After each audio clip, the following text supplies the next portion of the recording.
Get ready to challenge conventional beliefs about what's possible in creating health, wealth, and happiness. You are listening to Playing on the Edge Radio with Megan Edge. This hit show is providing you with ways of sustaining radical and powerful changes in your life. It is time to open and expand your awareness, accelerate your well-being as Megan shares wisdom, teachings, and experience from a lifelong journey of the heart. Enact the power of radical change with ease and lift your desires to a new perspective. Now, here's Playing on the Edge Radio.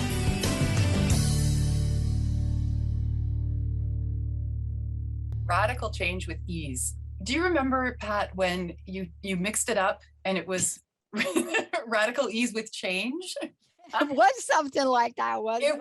It was radical ease with change. I loved that. And welcome, everybody. You are here with the wonderful Pat and myself, Megan Edge, on Playing on the Edge Radio, Radical Change with Ease. And today we're talking about being on the edge of medical madness. Yeah. This is I've got goosebumps just even tapping into the energy of what we're going to be talking about today, sharing about today, and hopefully maybe blowing a few minds today. Yeah. That's my hope and intention. And what I love about this is we're not just going to take a snapshot in time. We're going to really go back and talk about the fact that being on the edge of medical madness has existed forever.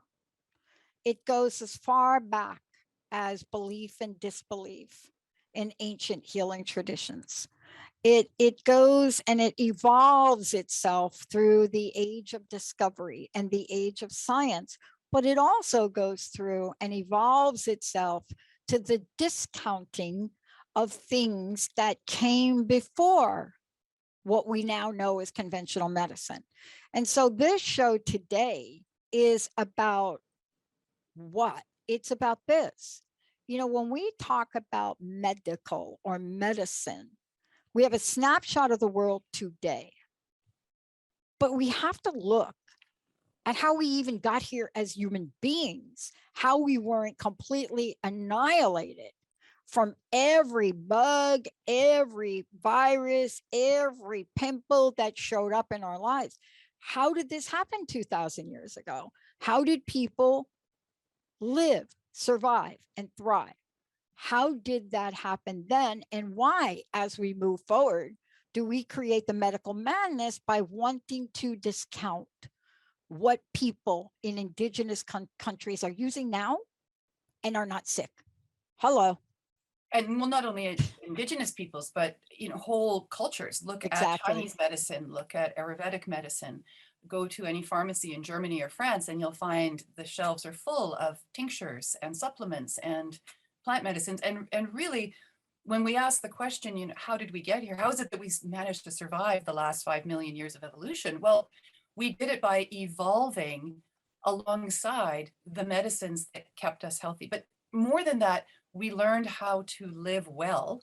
And I feel like we've lost that learning. We've lost the knowing that fresh air, clean water, good food, fresh food, not prepackaged, not pre-made, not with all the nutrients pulled out of it, and healthy soils are what creates a strong, healthy, vital, resilient human being. And it's really only within the last 150 to 250 years, when we think about the Industrial Revolution and all the consequences of that to a human's ability to be healthy, moving into cities, waters becoming polluted, soils becoming depleted, and then a lack of variety in medicines to help us overcome the illnesses that show up for us. So there is a long history, and then there's also really a short history. A lot's happened in the last 150 years that has been very detrimental to you're human going to health, school us, especially in North America. Yeah, I want you to take us on this journey, because why? First of all, you are an expert in the journey and what you've created in your own life. So let's just be really clear about that right there. But also, you're a person that does the research. that builds things based on not just what you create in your own healing modalities, but based it on science too. So take us on a journey back, right? Because I'll tell you what's happening now, what's showing up a lot in our pop culture, and it's showing up through whether it's Netflix series or an Apple series or somebody said something somewhere, all of a sudden something creeps in, some kind of thing creeps in, and somebody hears about what? Chaka mushroom. That's like in a number one, like I can't say the station, but a number one series. And they've got the mushroom and they're talking, how does that happen in 2021, Megan? Well, wait, how does it happen that we don't know what that is here in North America? That's a good point. I know what it is because I drink the tea. Well, yes. And to use the example of mushrooms, you know, well, actually, let's take it back a step. I was thinking about this morning in preparation for the show today. Somehow on the boat from Europe to North America, people forgot or purposely left behind what they knew about plants and mushrooms and soil and all the rest, and came to North America completely disregarding the information and knowledge that the Indigenous peoples had from living here all this time, and decided to reinvent the wheel, reinvent the medicine wheel, and not in the way that Indigenous people use it. And I have to wonder why. Why would you just leave behind so much knowledge? And so that got me thinking, and I had to go farther back. I'm going to bring up the Inquisition just for a moment. And for those of you who are not familiar with what the Inquisition was, and to some degree still is, it was a full-on attack on the population, mostly women or healers, or people who didn't follow the church's dictates at the time. And this is not church bashing, this is just history. Yeah.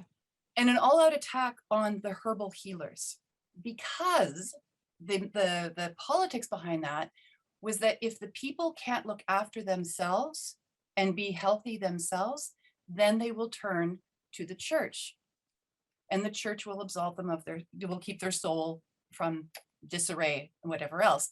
And there was a whole rhetoric around health and healing is only available at the hands of God and the priest. And I'm not saying don't pray if you're sick. Sure, please do go ahead and do that. And in the meantime, also do these other things.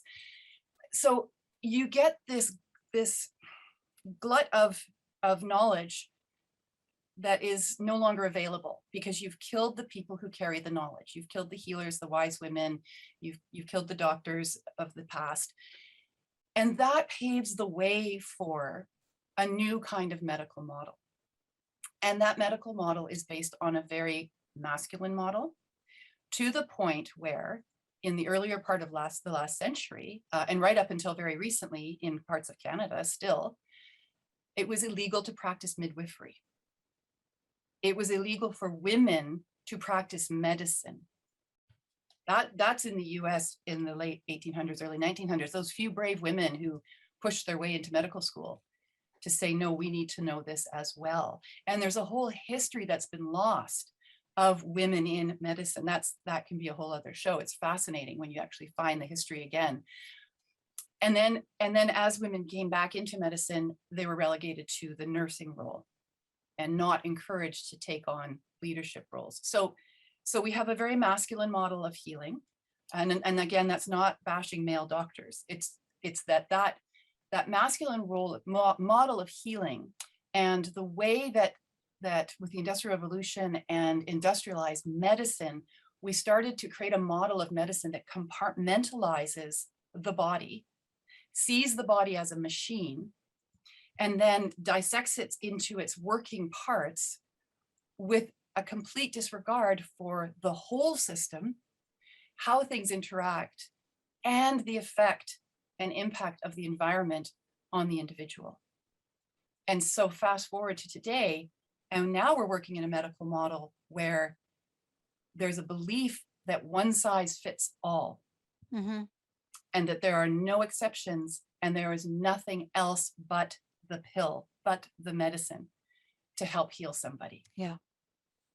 Yeah. And, one of the things that we're doing today in the show is we're talking about, well, actually, it's a question, isn't it? And the question is, are we on the edge of medical madness? Is that where we are? And that's why I love doing a show like this, because we're going to share information. We're going to share facts with you. We're going to share things today.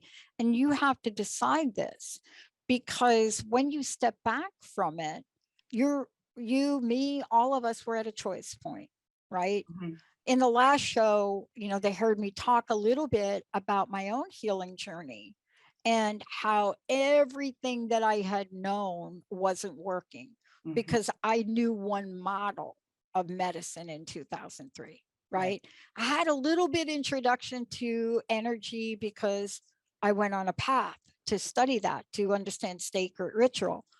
But by no means did I even understand how to translate that to an everyday life. Right. So aren't we today, Megan? Aren't we presenting the question for people?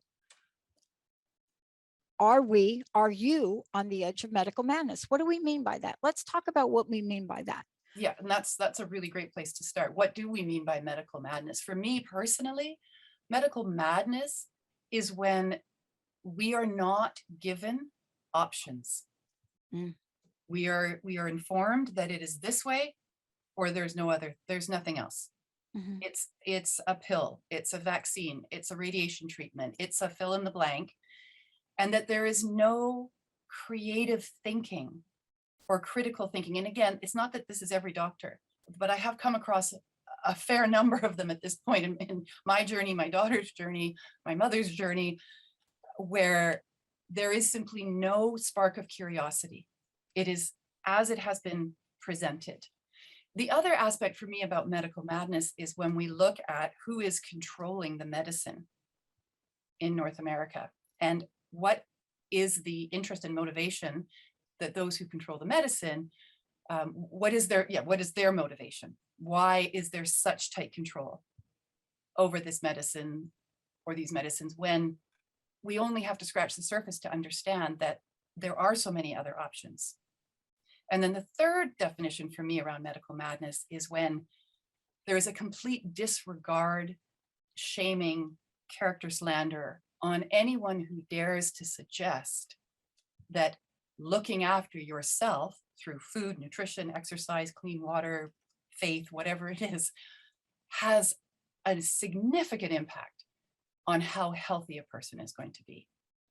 So those are my three main, I mean, there's more, but those are my three main, for me, definitions of what is in fact medical madness. Yeah. And here's what I love. Medical madness, again, let me give you a short version of what it was like for me before I discovered the sanity version of it.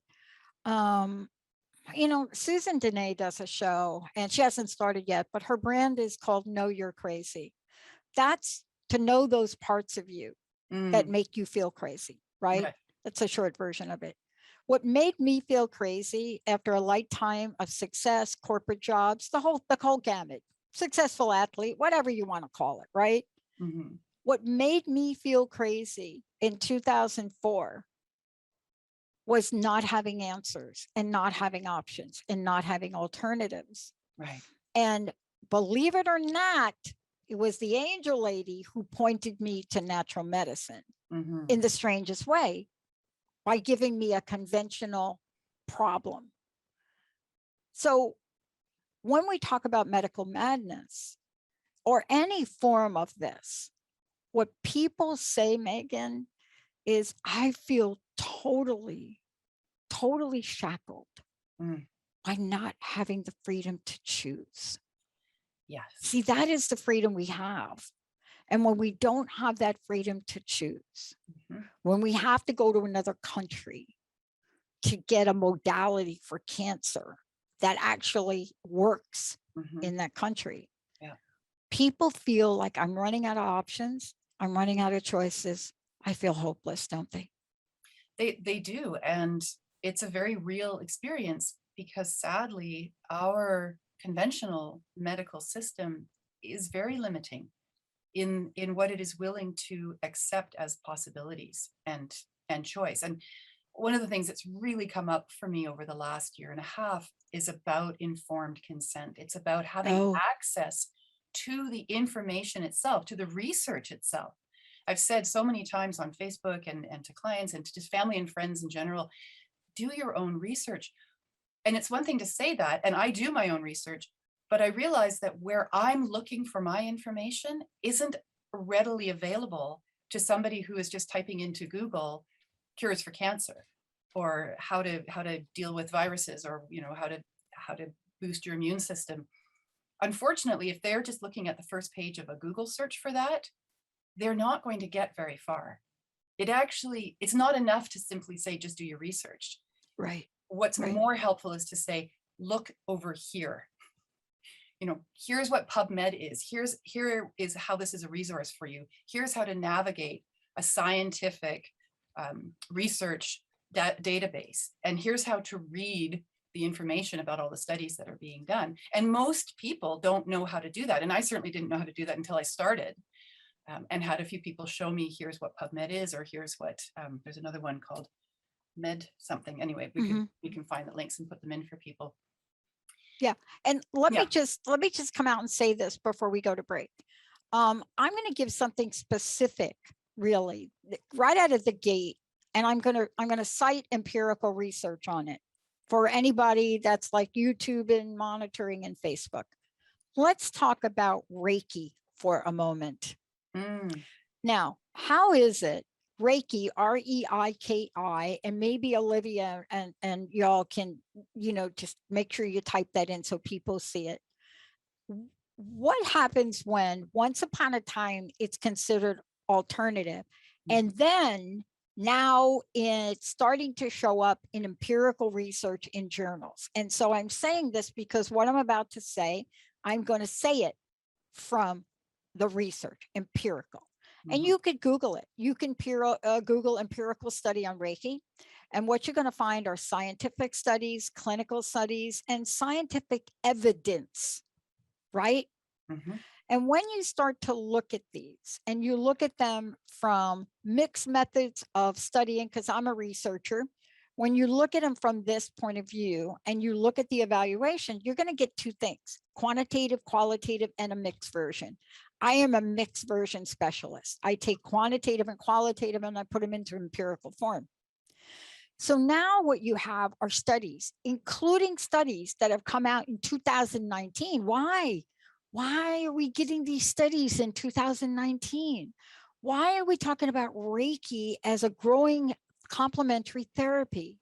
And this article was on pediatric oncology. Why are we talking about it? Why are people studying it?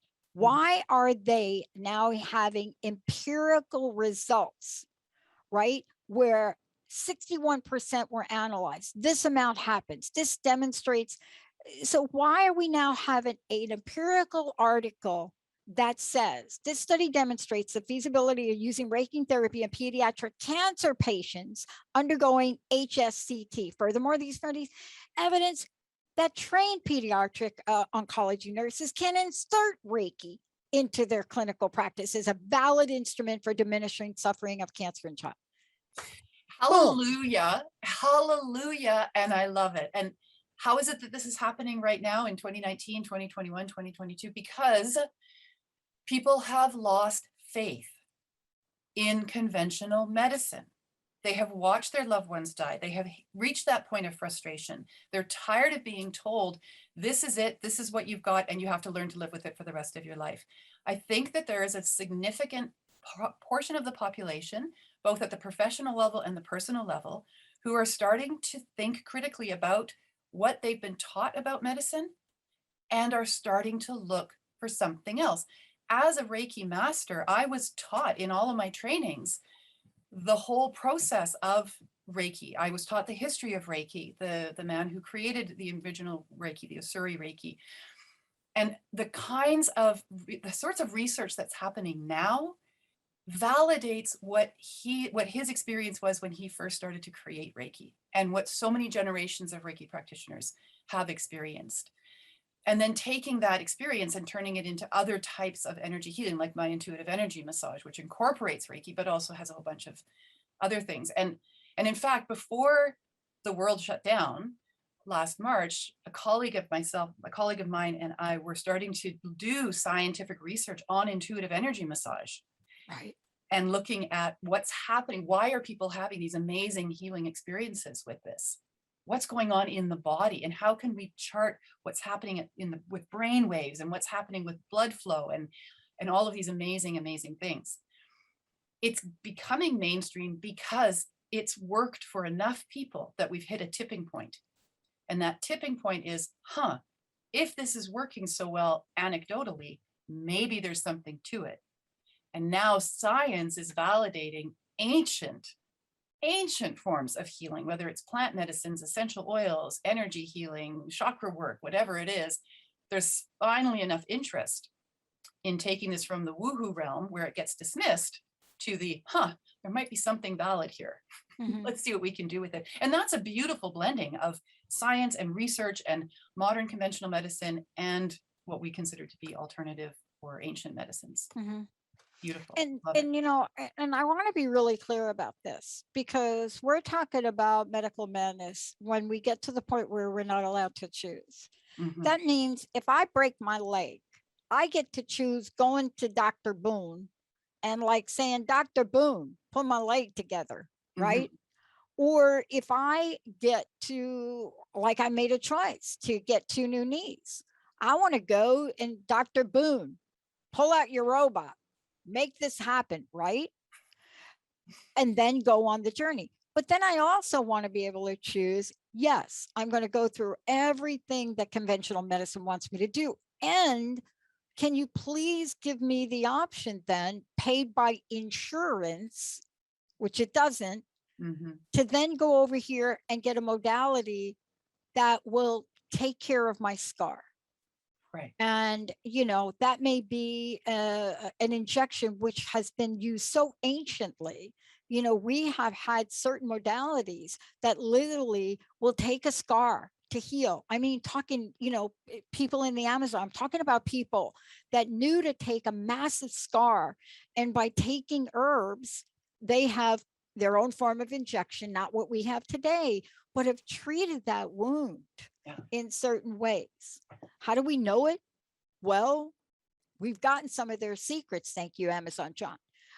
But in the scheme of things, mm-hmm. this is the Journal of Pediatric Oncology Nursing with this journal. I actually put the link in there for Olivia to take a look at. Okay. That was published May 3rd. And I got to give a little credit to Dr. Zuccialetti, Dr. Candela, and Dr. Bottigelli. These are the people that did this particular article, and it is available, and you can check it for updates. It's just one article. Yep. Well, look at essential oils. Over 200,000 research projects looking at the validity, veracity, looking at the way in which the components and constituents of essential oils as a medicinal or as medicine can have impact and effect on viruses, bacterias, cancers, Alzheimer's, inflammation, you name it. I mean, I know there's the catchphrase, there's an oil for that, and that's making it quite simplified. But at a certain level in terms of healing and medicine, there is a plant, there is an essential oil that can be a contributing factor in healing. It's not a miracle cure. Nothing is a miracle cure. We have to do the work still.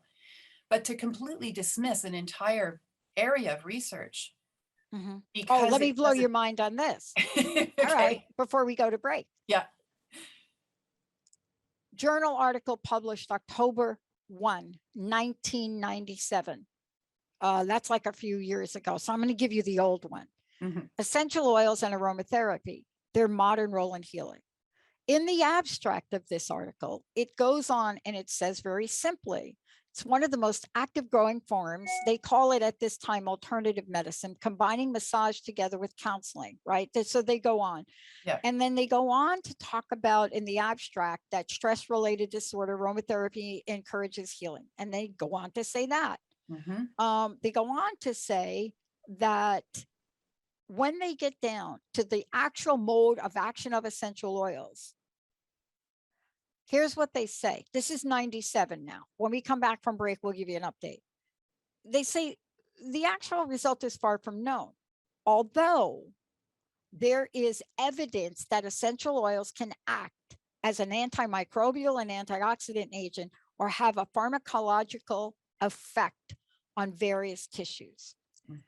Studies have shown, now this is 1997, everybody, studies have shown that essential oils have an effect on brain waves and can also alter behavior.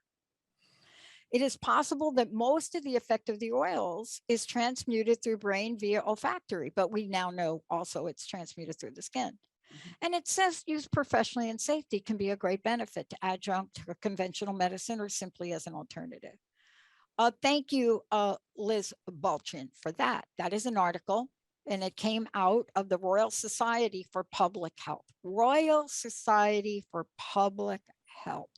Yes. So that is like not the scholarly article that I would imagine that would be posted in. But you see, this is what we're talking, and there's so many more. There's so many more. I gave you an old article, but if you fast forward, you'll start to look at some of the new articles. For example, the commercial essential oil potential for antimicrobials in treating skin disease. It goes on and on and on. And for Facebook and YouTube, these are scholarly articles. This is an article that I'm quoting from 2017, just for y'all out there, Ann Orchard and Sandy Van Vuren. When we come back from break, don't just look at the articles, look at their methods, look at their structure. The point is this. We're so far beyond saying that these things don't work. How do I know? The minute you have an empirical or an evidence-based complementary and alternative medicine, evidence-based article, you move out of the realm of conjecture, you move out of the realm of storytelling, and you move into science. When we come back, this is not for us to tell you what to do. We are not doctors. This show is about choosing. So instead of medical madness, you have medical mastery. Let's take a short break. We'll be right back.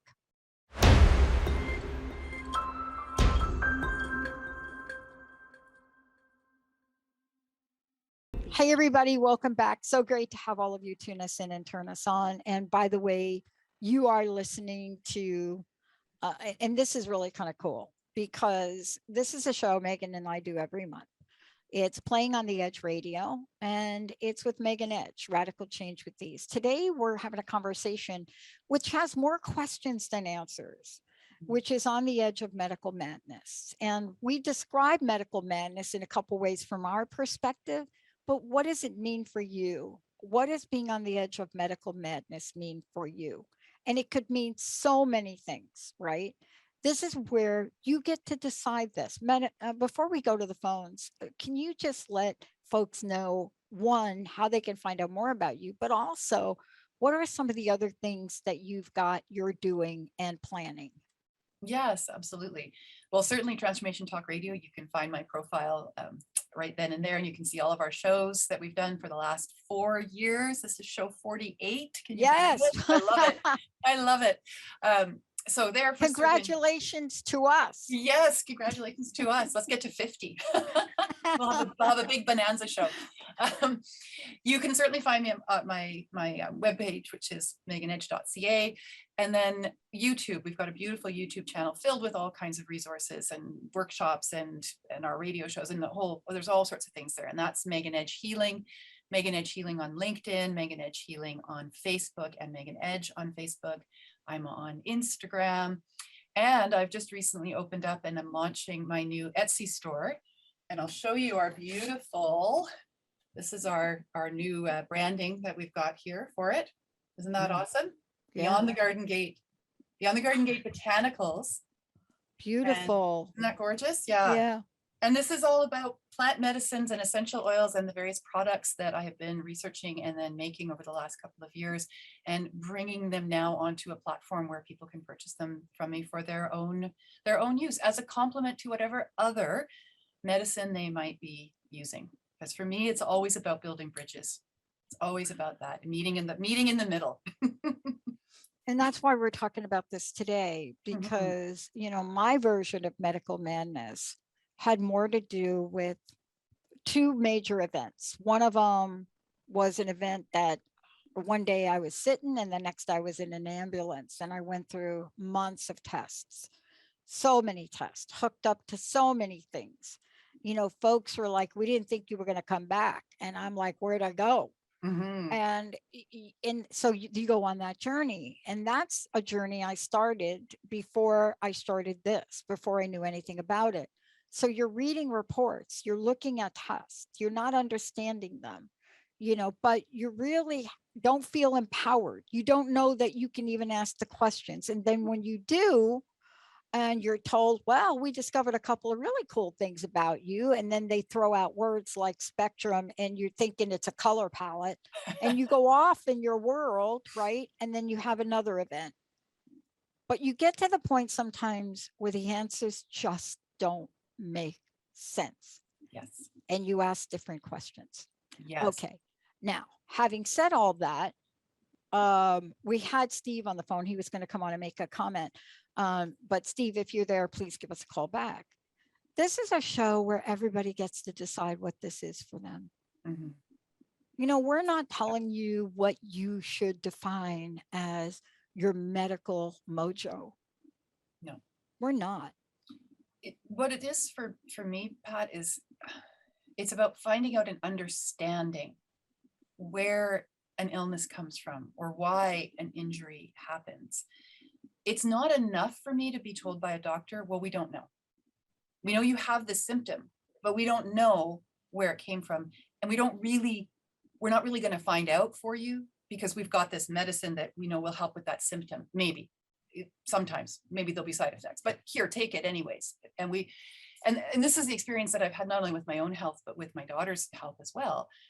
I want to understand how did this condition show up, or the functional neurological disorder? What sparked it? And I've had people say to me, well, it doesn't really matter what sparked it. You can't fix it. I don't believe that. I just don't believe that. And maybe that's a problem, or maybe it's not. But as soon as someone tells me there's no solution, there's no answer, this is just the way it is, that kickstart my research gene, and I just go into overdrive. Like, but hang on, is that true? You know, there's only one way to fix this. Are you sure? I think there might be others if we look beyond just what's right in front of us, to see that there are options, to educate ourselves, to learn how to advocate for ourselves. Yeah. I mean, this is part of the conversation today that's so important for me, because, you know, when I think back, I'm like everybody else. I had a white coat walks in the room, and it doesn't matter who's in it. You know, there's a level of authority that you automatically give them. Yeah. And in some cases, rightly so. Like Dr. Boone, you come in there and you're going to do my thing for my knee. I've already done my homework on you. I'm willing to say, good. Take the knees, take the robot, make the knees work, right? Yeah. But then when it's all over and done, you're going to get recommendations, and then you're going to get other options. And this is where people feel like they're losing it. One, they don't know what the other options are. Or two, they know what the other options are, and there's no way to get supplemented financially for them. Yeah, and we could go on about our medical system between Canada and the United States, and all the places where it's really struggling right now to be able to provide good care for people. And there are good people trying to do good work in that system, but the system itself is so cumbersome at this point. Yeah. That really, I mean, I think you have a couple of choices. The choice is either to hand over your sovereignty and your health autonomy to the white coat and just trust and pray that they have solutions for you that are going to work for you, or start asking other questions about what's available. Exactly. And that's why we're doing the show today, to say that whatever you do, no matter what path you go on, one of the ways to really eradicate medical madness is knowing you have the freedom to choose. Why don't we go to Steve?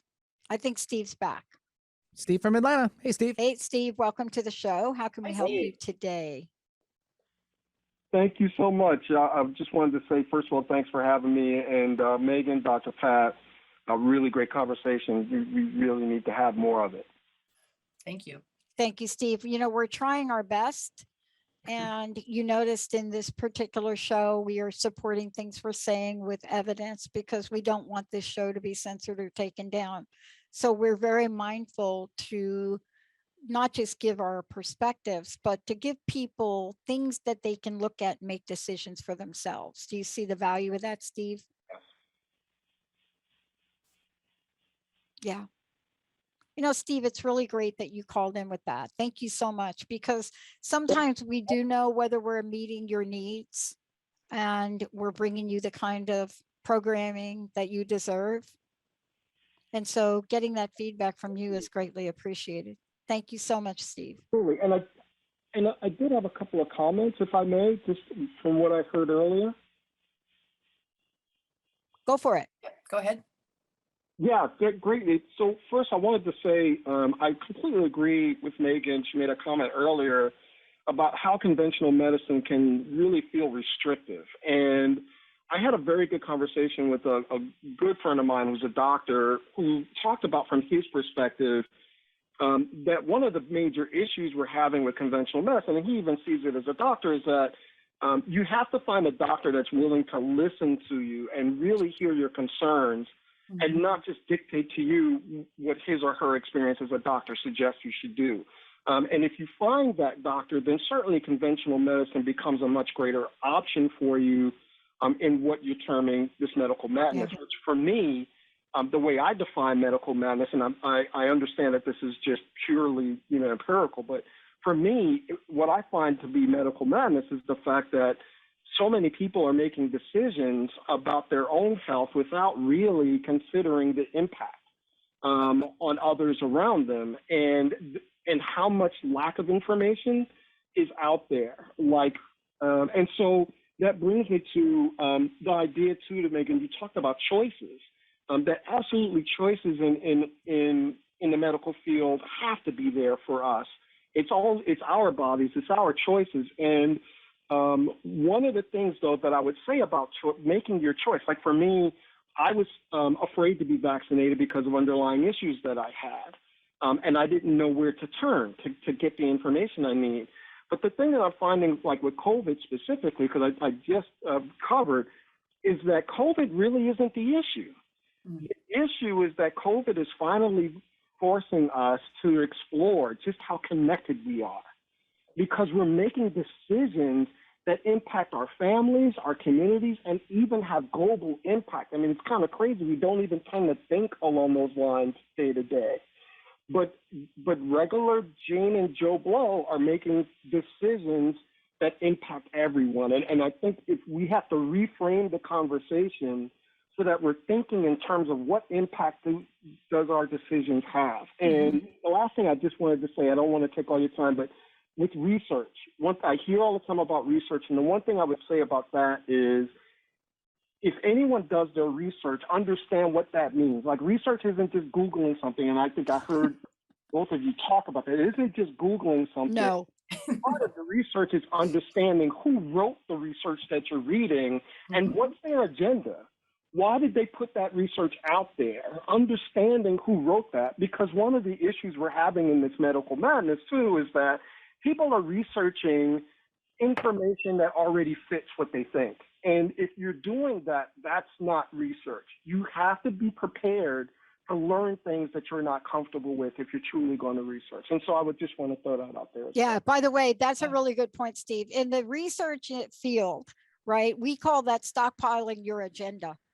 And those of us that are researchers and we've actually had to publish, we have an entire committee that makes sure we're not stockpiling, that if I have a hypothesis about something, they make sure that we're not stockpiling our research results. And so that's why we talk about empirical research on this show. Those go through committees, those go through boards. And before you get to be in one of those journals that I cited, especially the Royal Journal, so many people have looked at it, but your point is so well taken. And that's why we're doing the show today, is for all of us to understand, one, we've got to start asking more questions. Mm-hmm. And if we don't get the answers, try not to give up. I know it's daunting. Steve, thank you so much for that valuable input. And let me just say this last thing, even if you hang up, you can listen. There's a reason we are going to completely independent network in 2022. So our theme in 2022 is 2022, it's all about you. And there's a reason that we're pulling away from other, I can't mention their names, but other distributions that are censoring our people. Because what we're finding is we cannot even have a conversation. I can't even do a show to bring a person on that has an opinion about a certain virus and whether they should take a vaccine, and a person over here, the same issue, that doesn't want to. I can't even do a show and have people talk about how they feel because it violates medical misinformation. I don't know, maybe this show is going to be yanked, but I hope not, because we are not talking about that particular thing that's going on. Mm-hmm. But that's why we have to pull out and become independent. That's why we have to pull out and become independent for our green channel, because now you can be flagged if you talk about the eyes. That's why you're doing this show, Megan. That is because that's part of medical madness.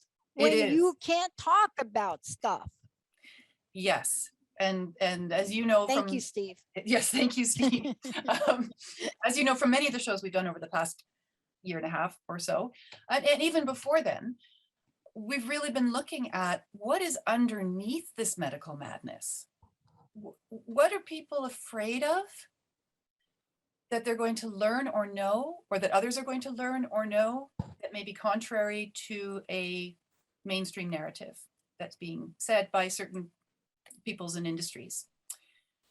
And if we are not able as citizens to have the information and the alternatives, the options, to be able to have some kind of control over our own health and what goes in our bodies and how we are in the world, then actually we don't have choice.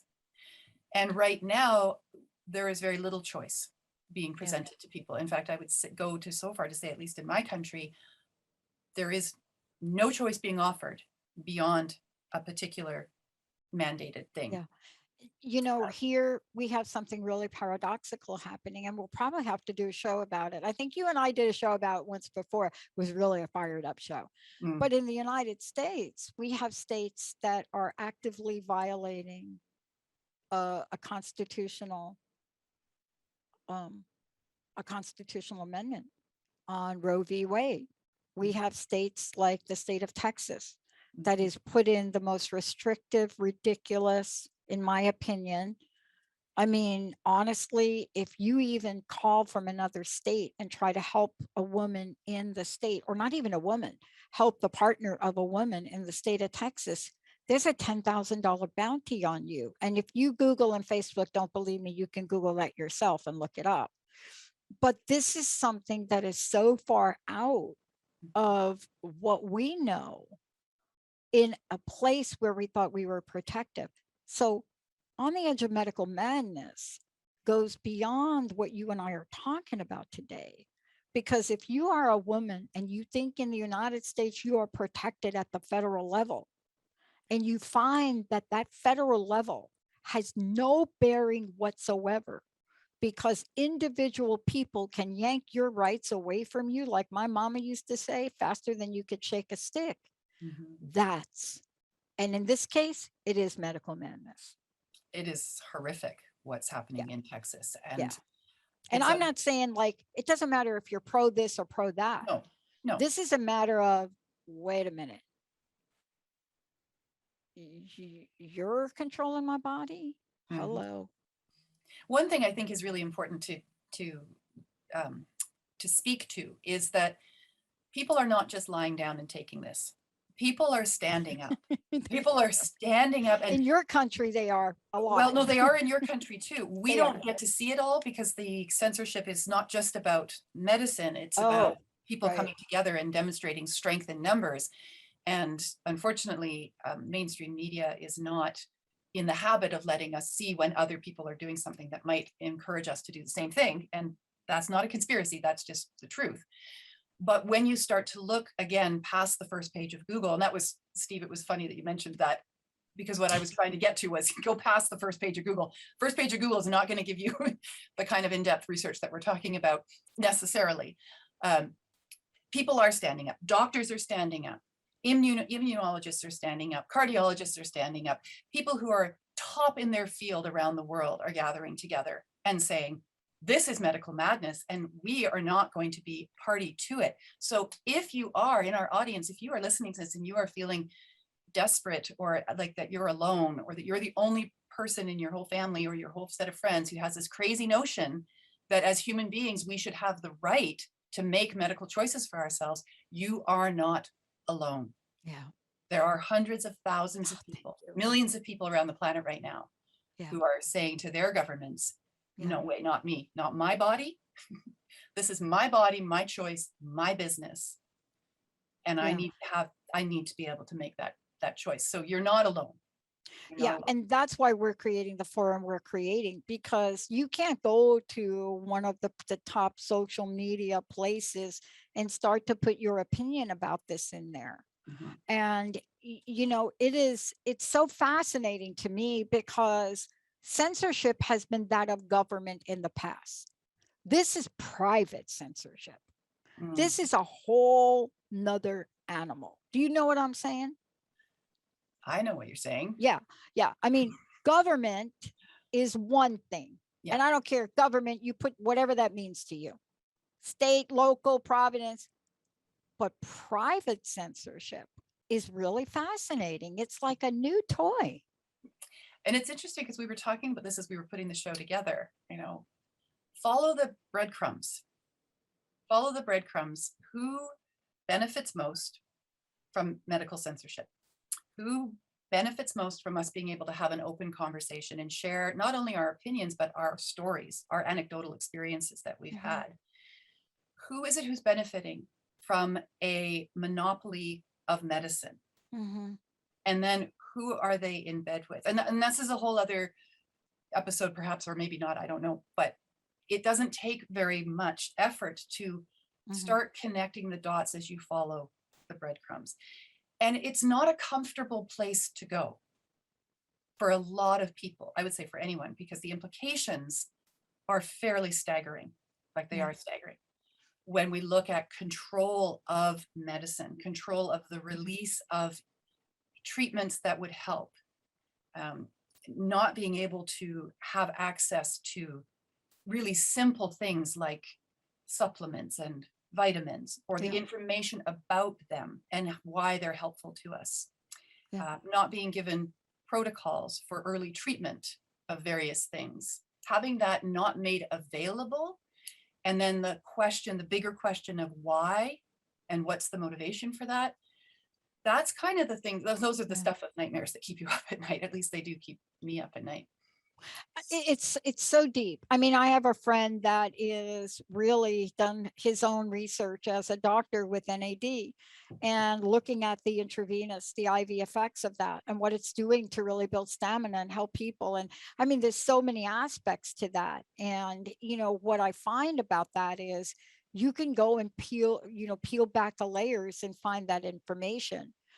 But there's so many other protocols that people are getting that are just not paid by insurance. And, you know, look, I have been banned pretty much. I used to do a lot of interviews with people from Medicare, the government here. And when they asked me to do an interview about their report that came out about drug prices, I actually read the report and I read the source of the report.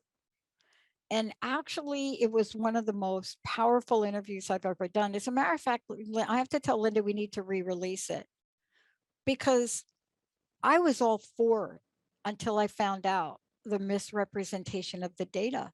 When you compare systems like the United States with Canada, you already have a data issue.